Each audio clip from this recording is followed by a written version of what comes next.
नंगला भट्टी से हूँ। सम्मानीय बुजुर्गों, माता बहनों, संत रामपाल जी महाराज के जो अनुयायी हैं, उनके अधिकारी पदाधिकारीगण, सभी का आज के इस कार्यक्रम में स्वागत, वंदन और अभिनंदन। बंधुओं, देखिए, कहते हैं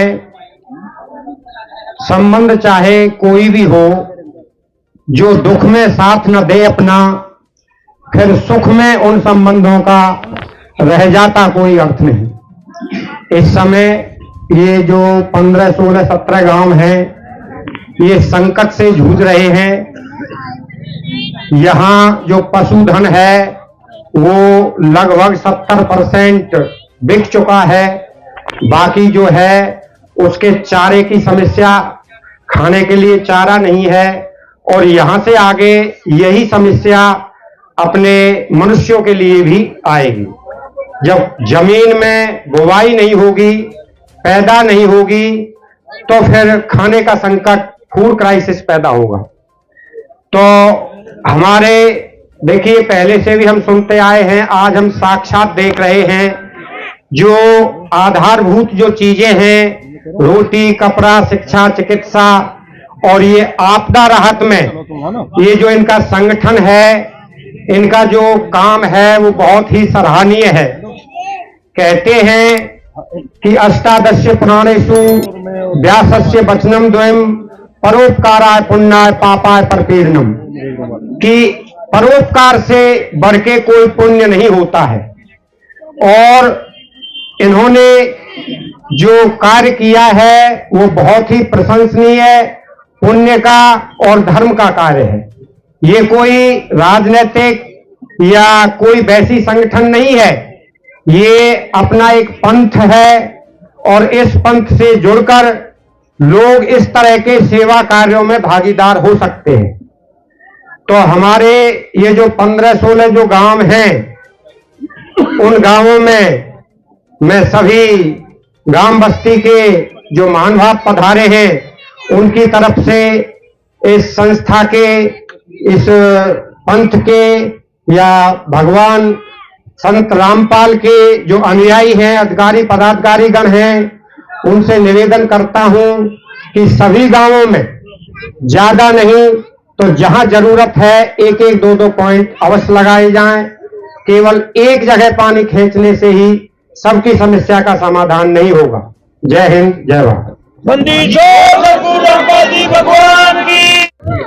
तो परम सिद्ध भगवान संत रामपाल जी के चरणों में नमन करना चाहूंगा कि इतने कम समय में, रिकॉर्ड समय में 5 दिन के अंदर इतनी बड़ी राहत सामग्री आप सबके सामने है। और यहाँ का जो संकट है बहुत ही गंभीर समस्या है।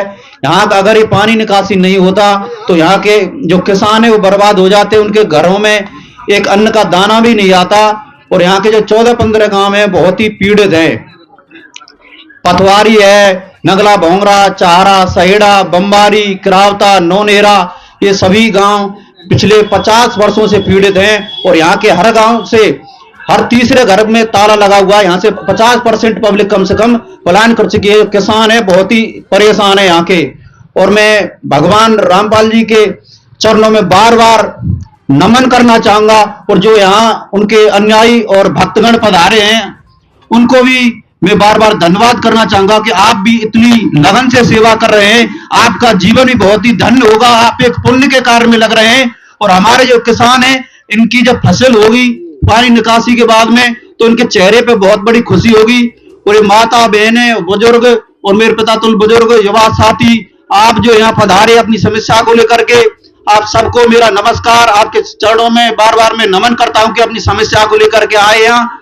और आपकी जो बाबा मदद कर रहे हैं, मैं तो बाबा के चरणों में बार बार नमन करना चाहूंगा कि इतनी अच्छी सेवा कर रहे हैं। ये भगवान से भी बढ़ करके हमारे लिए, हमारे जो विकट परिस्थिति में अगर हमारी मदद कर रहे हैं तो इससे बड़े हमारे लिए भगवान कोई नहीं हो सकते। मैं फिर से भगवान के चरणों में नमन करना चाहता हूं। बोलो सत श्री रामान की जय।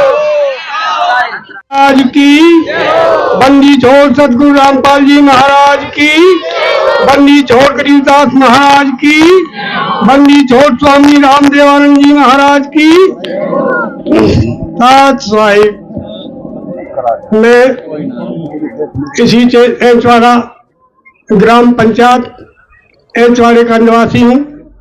मैं अपने संत रामपाल जी महाराज से सन 2011 में से जुड़ा हुआ हूँ और मैंने अपने पूर्ण गुरुदेव की आज्ञा से उनकी कृपा से ज्ञान भी प्राप्त किया है। और मैं आपसे सभी से हाथ जोड़कर निवेदन करता हूँ कि जो ये कहर हमारे गांव पर बीता है और कई सालों से बीत चुका है, बीत रहा है और बीतता हुआ आ रहा है, इसको अगर हम परमात्मा की शरण में जाने से हो सकता है हमारे कहर नहीं आएगा, ये हमको पूर्ण विश्वास है। क्यों कि हम काल के लोक में जो जुड़े हैं, काल जो है हमको छोड़ेगा नहीं। काल का ये अटल नियम है, वो हमको नुकसान भी देगा और हमको हानि भी पहुंचाता है और भी तो क्या हमारे बच्चों सहित भी उठा के ले जाता है। तो हम इसलिए पूर्ण परमात्मा की शरण में रहें और उनकी जो है नाम दीक्षा प्राप्त करके अपना सुखी जीवन बनाने। और हमारे जो पानी निकासी की बात है, गुरुदेव ने बड़ी कृपा की हमारे ऊपर और जो है हमको ये साथ साहिब सतगुरुदेव की।